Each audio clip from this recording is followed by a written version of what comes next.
to say if you're visiting for after the event, we are now going to ask one of our students to introduce our speaker for today.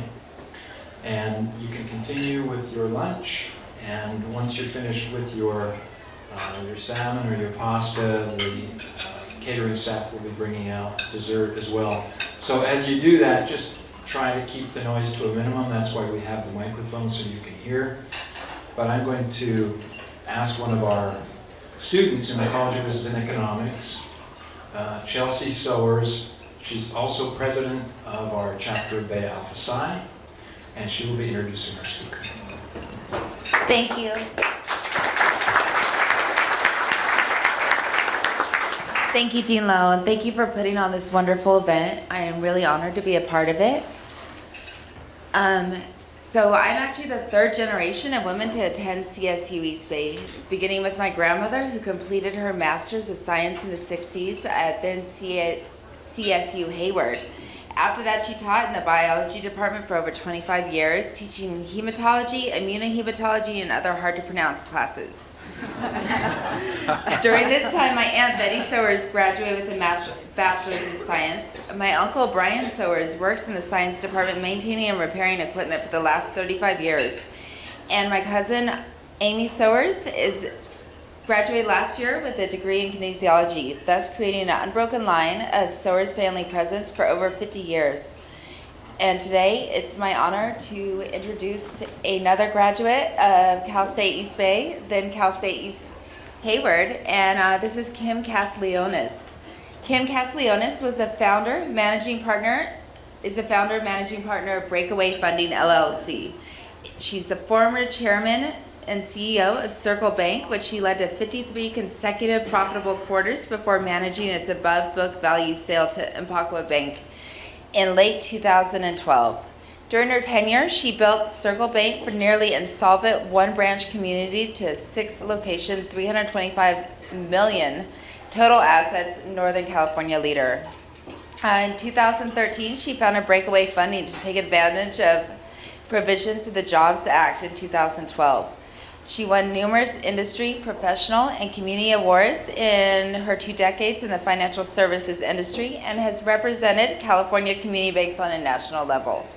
She holds a Bachelor's of Science in Accounting from California State University, East Bay, woohoo, and made an MBA in Business Administration from the University of Phoenix. And I really like one of her favorite mantras, which comes from Nelson Mandela. It always seems impossible until it's done. And with that, I'd like to introduce you to Kim Kaselionis. Thank you.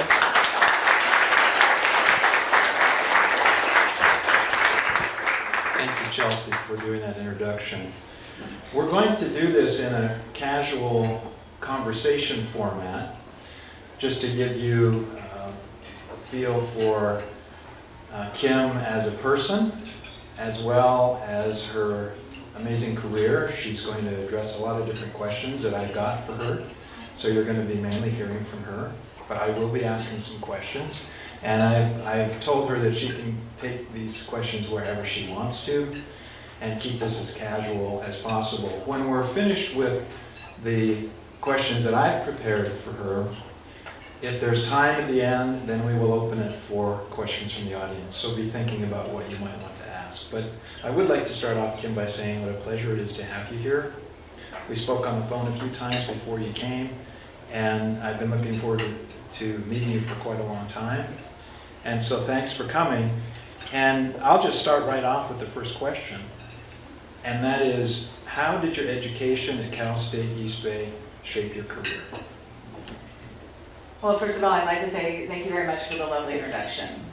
You would think that after all of that, I would be retired, but I am not. So you just got to keep going. You know, they say money, well, some say anyway, that money is the root of all evil. But in fact, it is the framework through which our global economy operates. It's a fuel, it's an energy source, and empowers activity, and it enables our unique contribution to society. So understanding how money works, how you build a financial statement, how wealth is generated, really, and equally important, I think, understanding where to look for anomalies that might uncover fraud or deceit that could have a negative impact on your company, could torpedo your dreams, and negatively affect you personally is a really important skill to understand. And as was mentioned, my degree was in accounting because, let's face it, I love money. And so I really liken my education here at Cal State East Bay to that, and I'm sorry for the analogy because you just ate, but I think it's a good one, like the O positive blood type, right? It's the universal giver. And your business education is life-giving. It's life-giving to your career, and it will help you generate the income that you need to live, hopefully, a very nice life. So, you know, I will always be grateful for my education here at Cal State East Bay. And somebody asked me when I graduated, it was a long time ago. But it's always kept a really warm place in my heart because it enabled me to do everything that I want to do in this life. Thus far, I got things to do too. So a follow-up question to that, why is Cal State East Bay specifically special to you? Well, in addition to the wonderful foundation that I received, you know, it was really my first entree into a rich multicultural environment. I came from a pretty homogeneous home in a pretty homogeneous white community, and it enabled me to really get a better understanding of the benefits that can be garnered and the fresh ideas that can be gained from interacting with a wide variety of people who have diverse skills, who come to the table with different cultures, who have different understandings and different values. You know, diversity enriches our lives and is a huge, huge benefit to our community. So, you know, it provided a wonderful opportunity for me to really have a great appreciation and understanding to how valuable diversity can be. And I'm sure you know this, but this campus is consistently ranked one of the most diverse in the country. It's amazing. And we are very proud of that, and it does provide that rich environment for our students. So how did you figure out what you wanted to pursue in your career? How did you choose accounting and then eventually wherever that led you?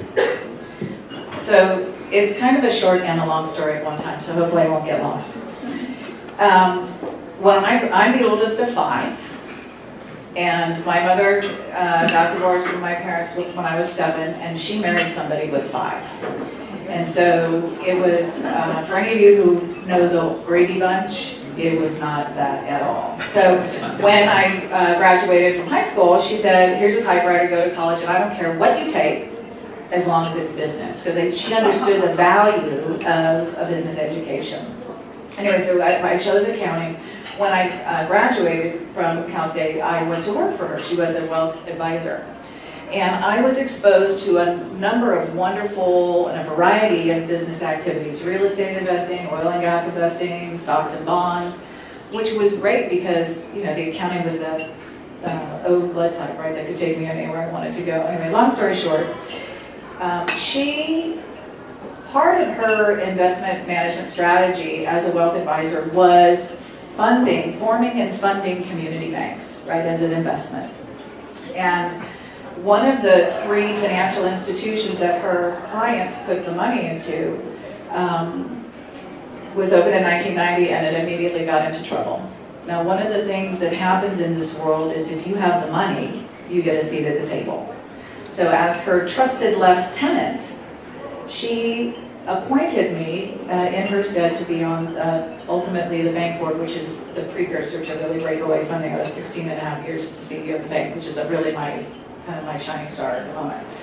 So anyway, I became a director of the institution. It was a whole mini-series. It would be a great story. It was fraught with problems. It was under cease and desist order when I first came on board, and The founding members of the Board of Management lost 85% of the original capital, so it was a drag, quite frankly. Anyway, again, long story short, over time, the then founding CEO had to resign, right? You can't keep running the company into the ground. We have the company operated for about 7 or 8 months without a CEO. Then we hired a very debonair guy from the East Coast, and with all due respect, he just couldn't make the transition to the community bank. And by that time, I had taken my skill set and assumed the role of chairman. And within a 4-month period of time of this very debonair gentleman being the CEO, I ended up firing him and taking his job. So I didn't really, when I was sitting in your seat, being the CEO of a community bank was not my career path, right? But I was prepared with my education, and I was willing, and I said yes to the opportunity, and that's why I say it kind of chose me, because I didn't say, I'm going to CEO bank. But it was fun. Very interesting to hear those stories, because like you said, it always has very interesting twists and turns. What about key skills that, from your perspective, you think are needed to be successful, particularly as an executive in business? So this one I have to look at my notes because it's a laundry list. Okay? So skills. And of course, oh, there it is, the one I'm sitting on. You know, there's a lot to be said about being well-rounded.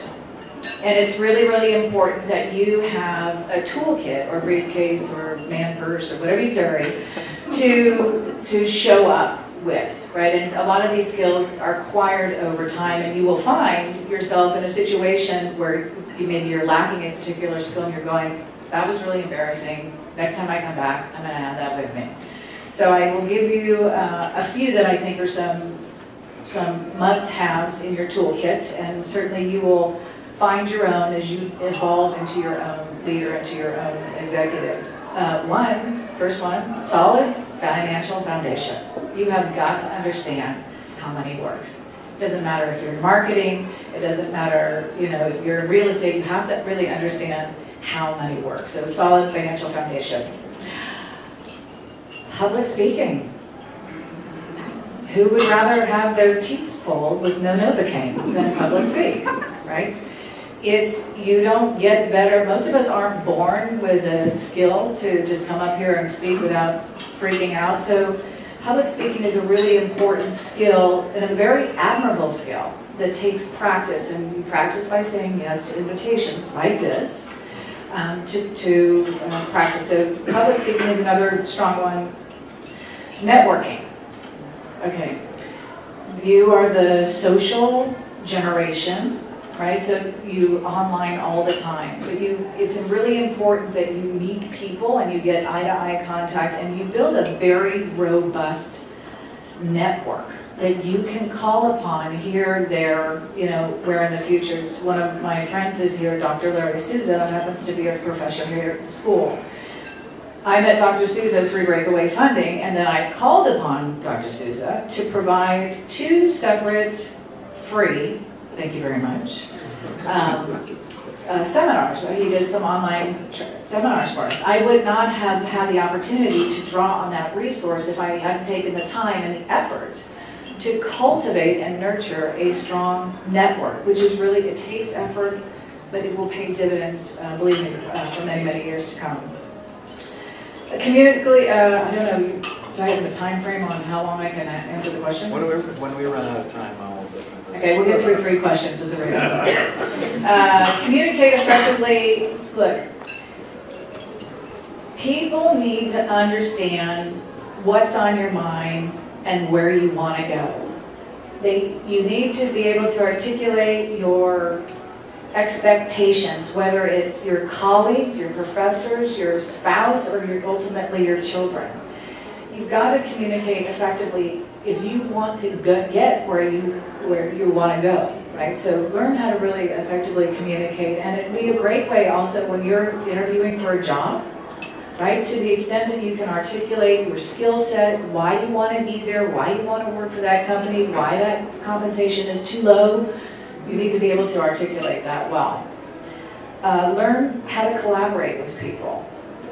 At the end of the day, we're human beings, right? We need each other to get things done. And people, you'll find, talent is one of your most valuable resources. So really learn how to collaborate with people to achieve a common goal. Be transparent, be honest, and be authentic. We were talking a little bit about authenticity in the beginning. I had 14 pages of notes that I wrote in preparation for this event. I have 3 cards up here. And what was shared with me was, look, you'd be a lot more authentic if you get up there and you don't have those notes. So really be authentic. Talent is not attracted to phony. Talent wants to be with somebody who's real, who's honest, who they can trust. So learn how to be that way, and it's easy to lose track of that now and then. Stay informed and don't let your failures define you. You're going to fail. Is there anybody in this room who hasn't had a failure? You're going to fail. It's going to feel awful. But don't let it define you. Learn the lesson and move on. Use it to do something better next time. So I think that's probably enough. And that's a very good lead into the next question, which is I knew that. obstacles. I'm sure like everyone, you face challenges, obstacles in your career. How have you been able to overcome those in terms of, like you said, learning from your mistakes? So I'm going to give you a tip out there. Every decade you get older, you care less and less about what people think. So at this point, the way I get through obstacles is I don't care. Historically, without getting into the big career, I became the CEO of a failed financial institution at the age of 35. And I'm a chick. That just didn't happen back then. And so there were 2 characteristics about me. One was young, and one was being a woman, that I've had to fight my entire financial career in the banking industry. And part of the way that you kind of work through these obstacles is if you can take what I'm telling you now at 50-something and use it today, not worry about what other people think, and just persevere and pursue your dreams, that will be very, very helpful. But really keeping your focus on where you want to go and getting rid of the noise is very, very helpful. I will say that there are probably more challenges in your personal life that will affect your career that you will also need to deal with, whether it's cancer or divorce or addiction. These are all things that I've had to deal with, and while they weren't in my personal career, they were my personal life. They affected my career. So look, embrace the challenges, learn how to live through them. If you fail or stumble, don't let it define you, and just keep moving on. You will be a better you at the end of the day. So what about qualities that make a great leader? And what do you think are those qualities that make a good leader? I have to go back to my notes because there's a long list. And you will see that there are a lot of repeat themes here. Let's see, qualities, all right? Empathetic. We are people, right? And really understanding and valuing how other people feel is really, really important. And how you respond to people who have opposing points of view is really, really important. So learn how to be empathetic. It doesn't mean you're a pushover. It doesn't mean that you acquiesce to somebody else's temper tantrum. But it means that you are willing to understand and to figure out how to engage and to work with individuals of all varieties. Authentic, we talked about a little bit earlier. Collaborative, we talked about. Open-minded. We don't know everything. As smart as you guys are going to be when you graduate, there's lots to learn. We're always learning. And being open-minded not only to what's possible in your life, like in mine, being the bank CEO, if I hadn't been willing to consider that as a possibility, I wouldn't have had a career. And I got to tell you, I had the most fun being the CEO of the bank. But being open-minded to other points of view and other people's opinions, even if you don't accept them, is really, really important. There's a great book by Doris Goodwin called Leadership in Turbulent Times, and she studies 4 presidents, Lincoln, LBJ, and both Roosevelt. And she highlights the commonalities between some of these amazing leaders in our history. And empathy and open-minded. I mean, Lincoln used to go seek out people who specifically didn't like him, right, and had an opposing point of view, and appoint them to a cabinet member, right, because he wanted to get that rich 360 view of the decisions that he had to make. So be open-minded, own your errors. There's nothing worse than having somebody blame their own poor choices about behavior on other people. So just own it, right? That's the way you build trust, and that's the way you be a little bit more empathetic. Be persistent, be resilient, be approachable. Somebody called me the ice queen once, and I thought, wow, I guess I gotta learn how to smile a little bit more. So, but be approachable. Again, this is really all about developing relationship. And be courageous. There are a lot of things that you're going to be embarking on that is going to scare the living daylights out of you. It is okay. Fear never killed anyone, right? So you will learn to be stronger, better, jump higher when you are courageous and can work through some of the fear. And I think that's probably a good laundry list at the moment. Okay, great. Now, those are all really great parts of leadership. And it's helping us to get to know you as a leader.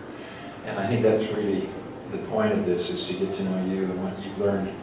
How about, let's skip to balancing work life and personal life. How do you do that, and what advice would you give everybody here, not just the students, but those who are currently dealing with this work and personal life balance? I don't have a note card for that one. That one actually not. It's not easy. It's not easy, and I don't know, anybody who says they do it well, I wouldn't trust them. It just, look, life is about choices, right? And it's about putting the energy and effort into the things that are meaningful to you. I like structure. I schedule date night with my husband. I schedule time to visit my children. I have 3 adult children. Holiday dinners are at my house, and they're scheduled. So that when I want to enjoy the time that I have with them, or with my husband, or my time at the beach, or whatever it happens to be, my fun, family, and my fitness, I'm not worried about all of the other obligations that I've had, because I've calendared it in. Now, I know that seems, God, you're just kind of rigid lady, you're not very spontaneous. That's fine. You know what, if spontaneity works for you, that's awesome. But I have a lot of things that I want to do in my life, and I find that structure really helps me get everything in that I want. I have another book reference for you, and that is called Extreme Ownership. I don't know if anybody's heard of it. It's by 2 former U.S. Navy SEALs, and they're now in the management. And I listened to their audiobook, didn't really learn much, other than this, that the discipline gives me freedom. So if you're disciplined about your time, it will give you freedom to do the things that you want to do. So that's how I do it. Not very well sometimes.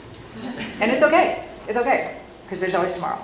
That's right, and you learn from it, and like you said, own it. And you own it. What about collaboration? You mentioned that earlier as an important, I think it was, success factor in your career. Tell us a little bit more about how you get people to work together when maybe they just don't naturally fit. That's the fun part, right? Trying to make it fit. So collaborating, as I did mention, I think is a really important management, actually it's an important human skill, being able to collaborate.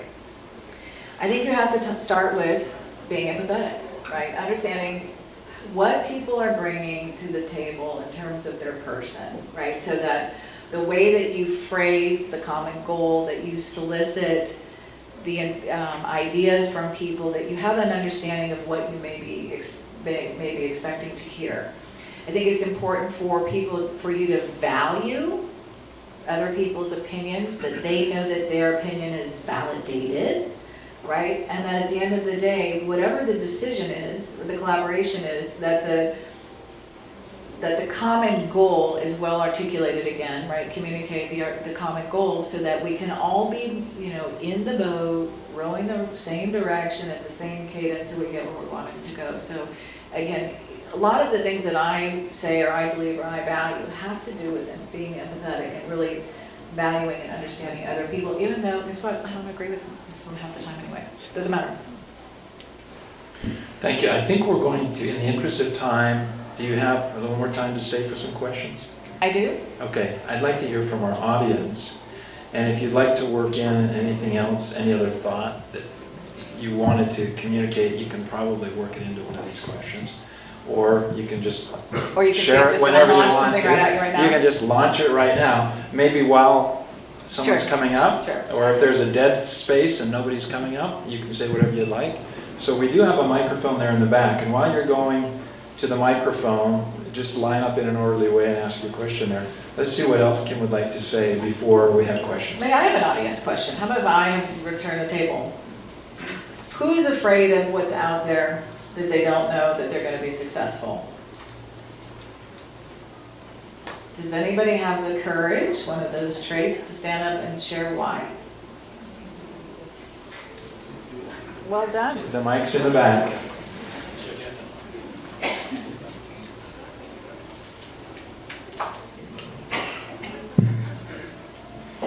So, hi, my name is Kushbu, and so I'm an accounting major. For the past 6 years, I was thinking probably I would be in a CPA somewhere, but the last 6 months have changed me completely. Now I think of going into fashion and incorporating my accounting degree into that.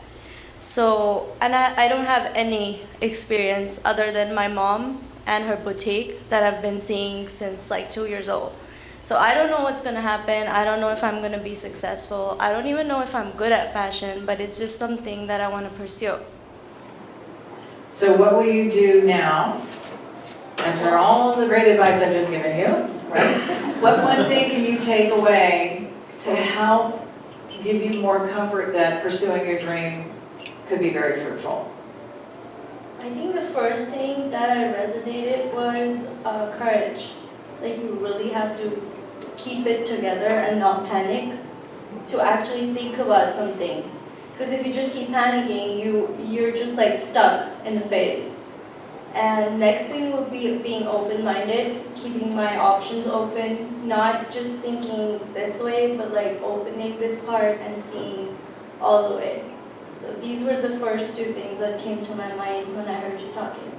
Well, thank you very much for sharing and for the courage to be the one to put your hand in the air and go up in front of the mic, because it's scary. So I wish you all the much success. It sounds like you're just going to do just great. So you can come back here and you can sit in this chair in 10 years and share with the audience your experience. Thank you.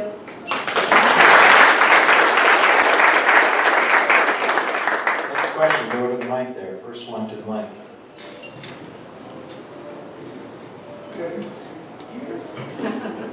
Marketing man. Yes, thank you, Megan. Andrew, and thank you so much for being here and everything that you're sharing with us. My question is really looking into the crystal ball, having access, I don't know, directly with your clients, but being able to kind of be part of some of those conversations. When you look out, think of a sustainable environment, things that are coming down the way, themes or market trends, or how the environment started to change. Is there any one thing that you see in the foreseeable 5, right? Think about 5-year planning, that might be a market trend, might be a trend that you're starting to pay more attention to, that might not have been present a year or 2 ago, or something that's we can start to view in the same manner, start to consider?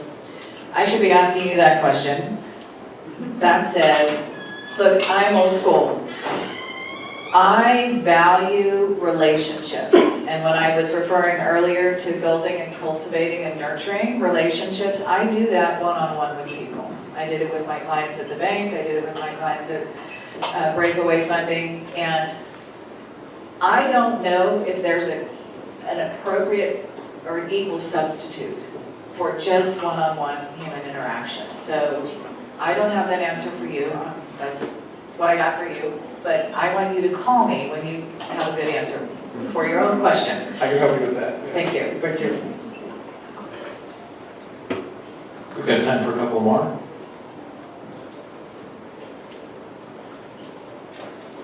So I can, thanks for sharing your thoughts and your wisdom with us. I want to ask about opportunity. Have you found that throughout your career, opportunity has been something that has come to you just through being a person with integrity and by having these skills? Or is it something that you're more having to create for yourself and find for yourself? That is a great question. I love opportunity, and I think it's all of the above. I think opportunity presents itself when you're prepared, you're ready, and you're willing. And to give you a couple of quick examples, when the bank was sold, I did not want the bank to be sold. That cut my career short about 10 years in banking. I was not happy. But what became of that was the launching of Breakaway Funding. I had to figure out what I was going to do. So I created Breakaway Funding, which we won't get into, but suffice it to say, I met another banker. Through Breakaway Funding, we are now going to be business partners. We are launching, can I say cannabis? Sure you can. We're in California. This is California. So we are raising capital to roll out an intrastate closed-loop financial ecosystem to bank the cannabis industry. It's not a bank, because it's not tied to the federal banking system, but it will be operated like a bank with branches up and down the state. So back to your question, I didn't know Steve. I met him through Breakaway, but I would have never met him if the bank wasn't sold, right? And what positions me now to be the CEO of that enterprise was my experience, my educational foundation, and my willingness to be open to whatever the future was going to have. So I think opportunity will be there. You just need to be willing and have the courage to say yes, even if you don't know how to do it. Thank you. And we're taking investors now. Just kidding. Another question. I saw someone walking towards the microphone. Did that person decide not to ask the question? Another question. Go ahead. Doesn't he look handsome? Look how nice he showed up. He's very approachable with the tie and the suit. You're too kind, Ken. You're kinder than my mom. Building the trust. Right. Building the trust. Did you notice how short he had to bring the microphone just to make it like level with my mouth? That's funny. So I wanted to ask you about Breakaway Funding. What did you learn from that experience? It was painful. Let's start there. Breakaway Funding, I launched Breakaway Funding in 2014 to introduce a new hybrid funding model. One that married equity crowdfunding that became available through the Jobs Act of 2012 and traditional bank financing. And one of the realities that I was hoping wasn't going to be present, but was that the banks were not as open as I thought they should have been to this opportunity, because it was in their selfish best interest to embrace this funding model. So what I learned was actually one of my biggest failures. So that was really not very fun. But I learned that you really should do a lot more market research before you invest capital into an enterprise. So market research is really important before you launch something new. Thank you very much. And I'm not going to let that define me, because I'm moving on to another project. Do you have any final words of advice to end on whatever message you'd like to leave with our audience today? So here's the words of wisdom for somebody who's, kind of been there, has the gray hair, the battle scars. You can do whatever it is you want. You have to believe in yourself, and if you don't believe in yourself enough today, find somebody that does. Because eventually, you can fake believing in yourself till you make it. You will eventually get there. But you are powerful beyond your understanding. So I would just say, if you've got a dream, go for it. And don't let anybody get in your way. Because naysayers, they're out there. It's a lazy way out, quite frankly. Right? Anger and hatred and all that stuff's easy. What's not easy is to be steadfast, to be kind, and to pursue your dreams in the face of people being discouraging. So just be brave, be strong, and be bold.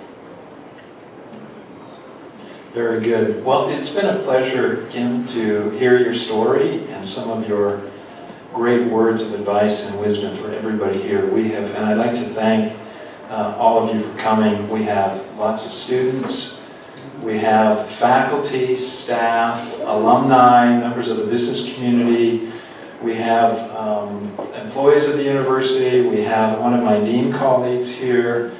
It's really great to see everyone here, and I would like to thank you for coming, and also anyone who helped with this event, but in particular, I'd like to thank Ebony Jennings and Myra Juilliard.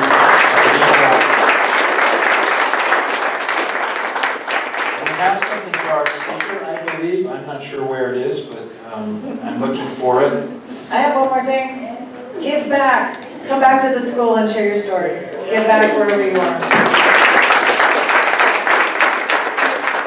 So Kim, again, on behalf of the college, the university, this is just a small something to help you remember Cal State East Bay and this event today. So thank you again.